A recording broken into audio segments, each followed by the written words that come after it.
आज 1 अगस्त है और दिल्ली की अगर हम आबकारी नीति की बात करें तो उसके अंदर फेरबदल कर दिया गया है। पुरानी वापसी नीति को लागू कर दिया गया है।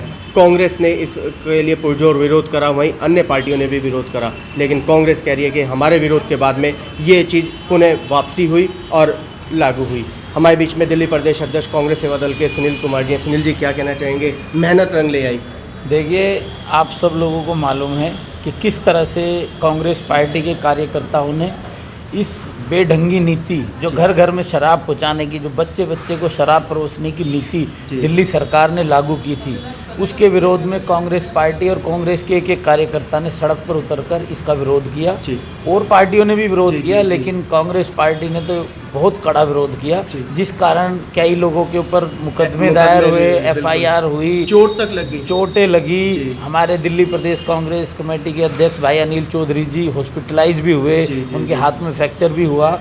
तो हम लोगों ने जो है ठान लिया था कि इस नीति को नहीं रहने देंगे।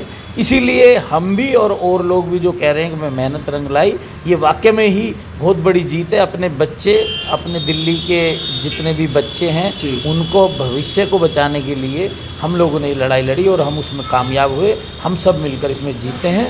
उन सब का भी धन्यवाद, जिन जिन लोगों ने इसमें हिस्सा लिया, मैं उनका भी धन्यवाद। सुनील जी, अगर हम भाजपा की बात करें तो वो कह रहे हैं कि ये क्रेडिट सारा का सारा हमारा है, हमने मेहनत करी, हम सड़कों पे उतरे, हमने केजरीवाल के पुतले दहन किए। देखिए, ये क्रेडिट भाजपा का तो काम है। आज भाजपा का तो झूठ के सिवाय कोई काम ही नहीं है। आप ये सोचो, जो पॉलिसी दिल्ली के अंदर कोई भी पॉलिसी लागू होती है तो उसको पास करने का काम वहाँ के LG का होता है, और LG पास करेगा तभी वो लागू होगी। तो LG भाजपा का, और वो उसे पास कर रहा है, और वो नोटंकी करके उसके खिलाफ लड़ रहे हैं तो उसमें अब वो कुछ भी कह सकते हैं। आज की डेट में आप देख रहे हो कि किस तरह से ये लोग तानाशाही करके हर एक जगह पर संविधान के टुकड़े टुकड़े करके उसको फाड़ के फेंक रहे हैं। उसके लिए, इनके लिए उसकी कोई वैल्यू नहीं है। ये मनचाही बात कर रहे हैं। क्रेडिट की बात करें तो कांग्रेस की मेहनत है, ये इसके पीछे कांग्रेस की मेहनत है, और की भी। मैं ये नहीं कहता कि भाई खाली कांग्रेस ने भी दिन रात सड़क पे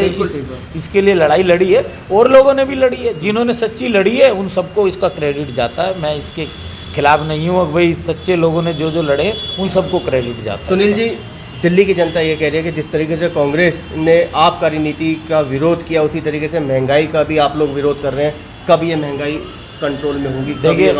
देखिए, हम तो महंगाई का विरोध शुरू से ही कर रहे हैं, लेकिन आज सत्ता में बैठी जो पार्टी है, सत्ता का गलत प्रयोग कर करके जो लोगों को हरास कर रही है, लोगों को गुमराह कर रही है। हमने महंगाई का विरोध किया, राहुल गांधी जी पर, सोनिया गांधी जी पर ED का वो डाल दिया प्रेशर हैं, तो फिर लोग डरने वाले नहीं हैं। कांग्रेस पार्टी डरने वाली नहीं है। चाहे ये ED का एक एक कार्यकर्ता के ऊपर डाल दें, तब भी कांग्रेस हर लड़ाई लड़ेगी देश की जनता की, और देश की लड़ाई लड़ने के लिए कांग्रेस पार्टी हमेशा तत्पर है, थी और रहेगी। नौजवान वर्ग की बात करें तो वो बेरोजगारी, मतलब हाथों में डिग्री है मगर नौकरी नहीं।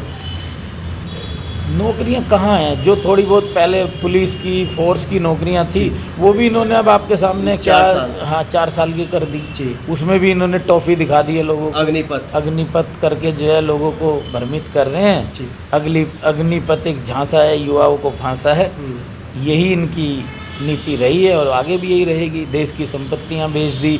देश के अंदर आज हर इंसान, देश के एक एक व्यक्ति के ऊपर लगभग 1.5 लाख का कर्जा है। लोग हर घर में 10 रुपये कर्जा करते हुए डरते हैं, लेकिन देश ने उनके ऊपर 1.5 लाख का कर्जा कर दिया है। उनको मालूम पड़ेगा, अभी सबको नहीं मालूम है, जब मालूम पड़ेगा तो उसका क्या बातचीत का दौर हम जारी रखेंगे। वक्त है एक छोटे से ब्रेक का। ब्रेक के बाद में बात करेंगे हर घर तिरंगा, घर घर तिरंगा पर जो मोदी सरकार है वो कार्य कर रही है।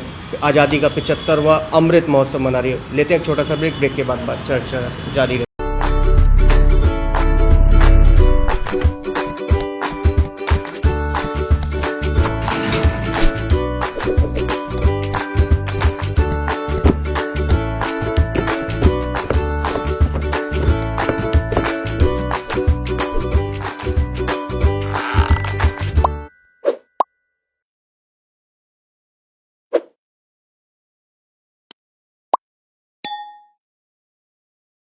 के बाद स्वागत है आप सभी का। दर्शकों, हमारे बीच में दिल्ली प्रदेश अध्यक्ष कांग्रेस सेवा दल से सुनील कुमार जी बने हुए हैं। इनसे बात कर लेते हैं। महंगाई बेरोजगारी की बात करी, दिल्ली के अंदर आबकारी नीति की हमने बात करी। अब बात कर लेते हैं आज़ादी के 75वीं अमृत महोत्सव, हर घर तिरंगा, घर घर तिरंगा। देखिए, जब तिरंगा फहराना था तब तो इन लोगों ने फहराया नहीं। 50 साल तक ना तो इन्होंने तिरंगा फहराया, ना ही इन्होंने राष्ट्रीय गान गाया। आज दिखावे के लिए ये तिरंगा भी फहराना चाह रहे हैं और राष्ट्रीय गान भी गाना चालू कर रहे हैं। बड़ी अच्छी बात है, देर आए दुरुस्त आए। कम से कम जो हमारे देश का, हमारे राष्ट्र का प्रतीक तिरंगा है, उस तिरंगे को फहराने की इन्होंने सोची तो सही। हमें बड़ी खुशी है और हम भी ये गुजारिश करते हैं कि हर हिंदुस्तानी उस तिरंगे को फहराए। हर घर तिरंगा, घर घर तिरंगा फहराना चाहिए। हाँ, बिल्कुल फहराना चाहिए। तिरंगा हमारा देश का राष्ट्रीय तिरंगा, हमारा ध्वज है, उसको फहराने में क्या दिक्कत है?